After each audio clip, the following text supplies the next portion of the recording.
2022년 9월 2일 금요일입니다. 예비일 아침에 같이 하신 모든 분들을 환영합니다. 기도하고 이 시간을 시작하겠습니다. 하나님, 우리의 생애 가운데 주님의 자리가 언제나 있기를 원합니다. 이번 한 주일 동안 우리와 동행하신 하나님, 이제 예비일을 우리가 맞이합니다.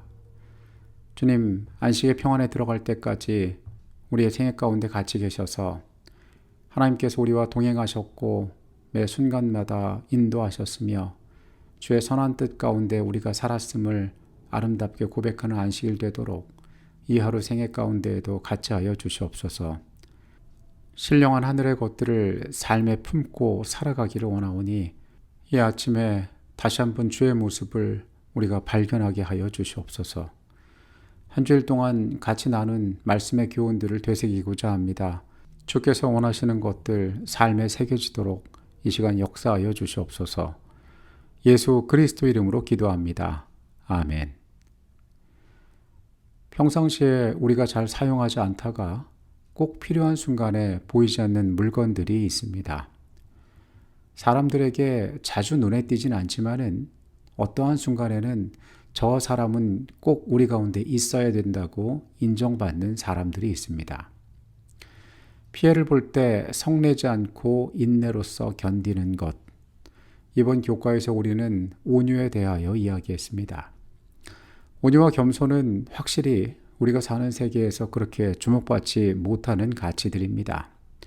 그래서 온유하고 겸손한 사람을 사람들이 좋게 생각할 수 있지만은 유능하거나 필요한 사람이라고 생각하지 않을 수도 있습니다. 그러나 이 땅의 어떠한 순간들 가운데 사람들은 온유하고 겸손한 사람의 가치를 알아보기도 합니다. 하나님께서는 우리의 삶에 대하여 온유하고 겸손한 자가 되라라고 이야기하십니다. 최소한 이 땅에서의 삶은 아닐지라도 하나님의 나라에서는 그것이 매우 중요한 가치가 되기 때문입니다. 이 시간은 지난 한 주 동안의 말씀들을 같이 요약하고 살펴보는 시간을 갖도록 하겠습니다. 예수님께서는 그분의 마지막 예식을 통하여서 우리 가운데에서 그분께서 어떠한 존재가 되시는지를 나타내 보여주셨습니다. 예수께서 기꺼이 부서진 떡과 부어진 포도즙이 되심으로 우리의 삶을 위하여 아낌없이 모든 것을 내어주신 분이 되셨습니다. 예수님을 따르는 우리의 생애 역시 그렇게 드려지기를 주께서는 원하고 계십니다. 우리의 삶이 시련으로 부서지고 고통으로 흩어질 때 그 모든 일들 가운데 하나님의 일들이 드러나기를 주께서 소원하고 계신다는 사실입니다. 광야에서 모세는 하나님으로부터 매력적인 제안을 받습니다. 그러나 모세는 그것을 이기적인 목적으로 취하지 않고 하나님의 백성들의 편에 서서 그들의 생명을 위하여 하나님 앞에 중보하는 경험을 합니다. 자신이 당하고 있는 그 어려움과 고통들이 우연히 찾아온 불행이 아니라 하나님께서 그 가운데 그분의 뜻을 이뤄가심을 그는 깨닫고 있었던 것입니다. 그렇게 모세는 하나님의 은혜의 통로가 될 수가 있었습니다. 성경은 이 땅의 법칙과 다른 것들을 우리에게 가르치니 원수를 사랑하고 박해하는 자를 위하여 기도하라라고 이야기하는 것입니다. 우리에게 쉽게 받아들여질 수 없는 말씀입니다. 예수께서는 너희 하늘아버지의 온전하심과 같이 너희도 온전하라라고 이야기합니다. 이 땅을 살아가는 예수 그리스도의 참된 모본이 우리에게서 어떻게 나타날 수 있을까요? 이번 과를 공부하면서 각 개인들이 많은 도전을 받게 되셨을 것입니다. 합당하지 않은 자를 사랑하고 내게 해를 끼치는 자를 위하여 축복하는 것들, 그 어려운 도전들에 대하여 예수께서 반복하여 말씀하고 계시기 때문에 그렇습니다. 우리는 그리스도의 고통의 장면으로 가보았습니다. 그리고 그분께서 그 고통 가운데에 어떻게 반응을 나타내시는지를 통하여 고난 가운데 있을 우리의 삶의 참된 모본을 삼았습니다. 그분께서 입을 열지 않으셨습니다. 그럴 수 있는 배경에는 하나님께서 이 모든 것을 지켜보고 계시고 그분의 손에 모든 것을 맡길 수 있는 확신이 있었기 때문이었습니다. 예수께서는 수많은 변증의 말보다 단순한 침묵으로 세상을 바꾸신 분이셨습니다. 우리는 그분의 고난에서 우리의 삶의 아름다운 교훈들을 배웁니다.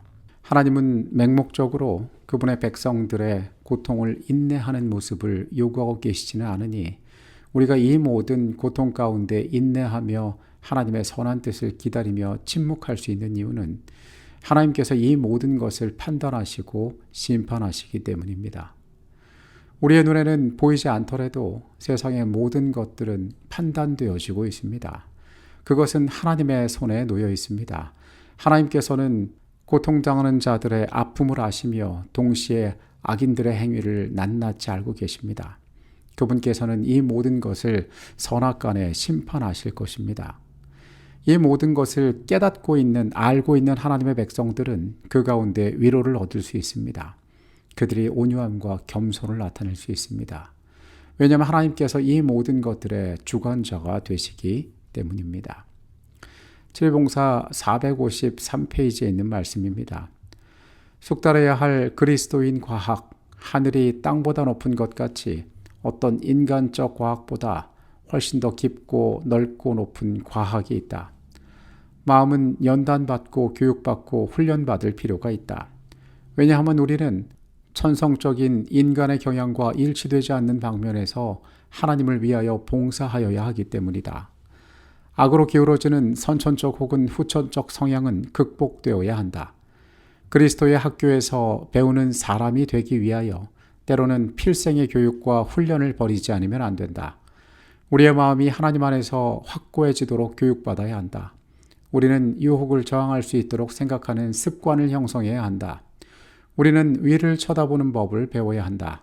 하나님의 말씀의 원칙, 곧 하늘처럼 높고 영원히 포함한 원칙을 우리는 일상생활과 관련시켜 이해해야 한다. 모든 행동, 모든 말, 모든 생각은 이 원칙과 일치되어야 한다. 모든 것은 그리스도와 조화를 이루고 그분께 굴복되어야 한다. 성령의 귀중한 은사들은 한순간에 개발되지 않는다. 용기, 견인불발, 온유, 믿음, 하나님의 구원의 능력을 확고하게 신뢰하는 일 등은 여러 해 동안의 경험을 통하여 얻어진다.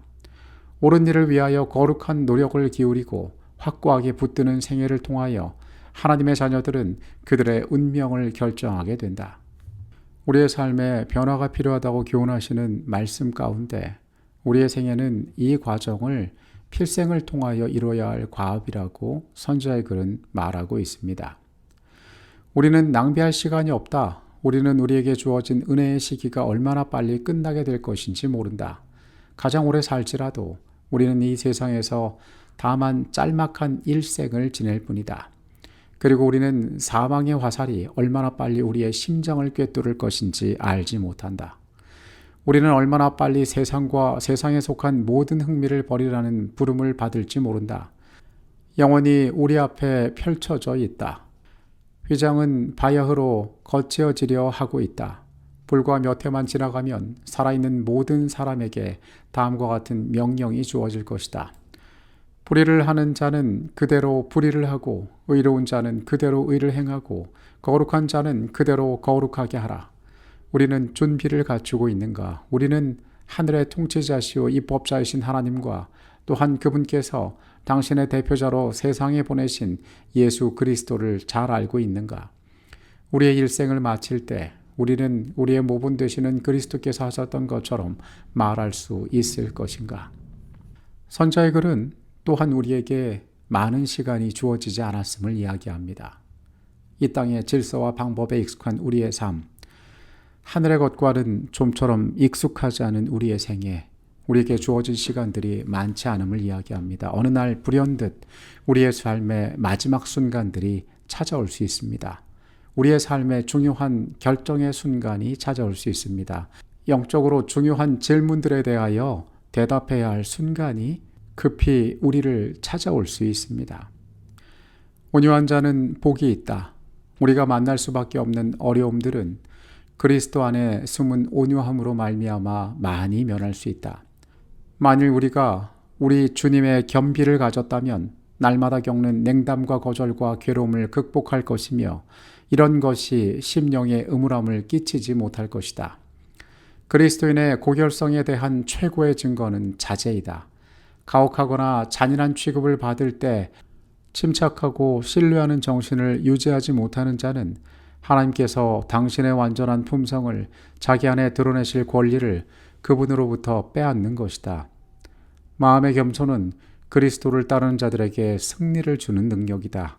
이것은 하늘 궁정과 연결된 증거이다. 성경은 온유한 자가 복이 있다라고 이야기합니다. 우리의 삶에 온유와 겸손으로 특징 지어지는 그리스도인의 생애는 이것이 우리가 하늘과 연결되어 있음을, 그리스도 안에서 승리를 주는 능력임을 나타낸다라고 이야기합니다. 세상이 높게 평가하지 않는 이 귀한 가치가 우리의 생애에서는 대단히 중요한 가치가 되어야 할 것입니다. 복음전도 630페이지에 있는 내용입니다. 잘하였도다고 칭찬해주는 사람이 이 세상에 하나도 없어도 우리는 자신의 사업을 거짓없고 성실하게 해야 한다. 우리의 생애는 하나님께서 바라시는 생애, 곧 선한 말을 하며 친절하고 신중한 행동을 하고 온유와 순결과 사랑을 나타내는 일에 충실한 사람이 되는 그러한 생애가 되지 않으면 안 된다. 이와 같이 함으로 우리는 세상에 그리스도를 나타내게 된다. 이 땅의 평가가 아닌 하늘의 평가로 말미암아 만족하고 감사하는 삶을 꿈꿔야 한다는 것입니다. 우리의 사업의 가치는 이 세상에서 요란하게 떠들어대고 우리 자신의 힘으로 열렬하며 적극적으로 활동하는 데 있지 않다. 우리 사업의 가치는 우리가 얼마만큼 성령을 받았느냐에 비례한다. 우리의 사업의 가치는 하나님을 신뢰함으로 생기게 되는데, 그러한 신뢰심을 가지게 될 때 우리의 마음은 거룩해지고 우리는 인내심을 가지고 자신의 심령을 자제할 수 있게 된다. 우리는 우리의 능력을 증진시켜주고 주님의 능력 안에서 강해지며 우리의 마음속에 거룩한 사랑의 불길이 타오르게 해달라고 하나님께 끊임없이 기도드려야 한다. 온유하고 마음이 겸손한 사람들에 의하여 하나님의 사업은 가장 잘 발전된다. 모든 능력의 근원은 하늘로서 이르릅니다. 그리고 이러한 하늘의 특징을 가질 때, 온유하고 겸손한 특징을 가질 때에 하나님의 사업은 발전할 수 있다라고 이야기합니다. 마태복음 11장 28절로 30절의 말씀 가운데 예수께서는 그분의 백성들을 쉼으로 초대하십니다. 수고하고 무거운 짐진 자들아, 다 내게로 오라. 내가 너희를 쉬게 하리라.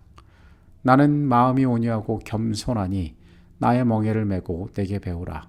그리하면 너희 마음이 쉼을 얻으리니 이는 내 멍에는 쉽고 내 짐은 가벼움이라. 하나님께서 우리의 삶에 대하여 주시는 이 말씀의 교훈들을 우리가 기억합니다. 삶이 가진 고통들 가운데에 쉼을 얻기 위하여 그분의 멍에를 지라고 예수께서 초대하십니다. 그리고 예수님께서는 그 자신의 삶에 대하여 말씀하시기를 나는 온유하고 겸손하다라고 말씀하십니다. 이러한 특징을 그분에게서 배우라고 말씀하십니다. 예수님께서는 세상의 지도자들과 달리 하늘의 방법으로 세상을 통치하시고 죄인을 구원하셨습니다. 오늘 우리는 이 중요한 교훈들을 기억할 필요가 있습니다. 시련 가운데 온유함을 나타내는 것, 이것이 평범한 인생에게는 불가능한 것입니다. 죄의 세상에 사는 이기적인 한 개인에게는 도무지 되어지지 않을 것처럼 보이는 일입니다. 그러나 하나님께서 우리의 삶을 지켜보시고 우리의 모든 것들을 아시고 그분의 모분을 통하여 세상을 변화시키시고 더 나아가 그분께서 이 모든 것들을 선악간에 심판하심을 우리가 알 때에 우리는 이 땅에서 하늘의 능력에 힘입어 그 아름다운 온유함과 겸손의 모습을 나타내고 드러낼 수 있을 것입니다.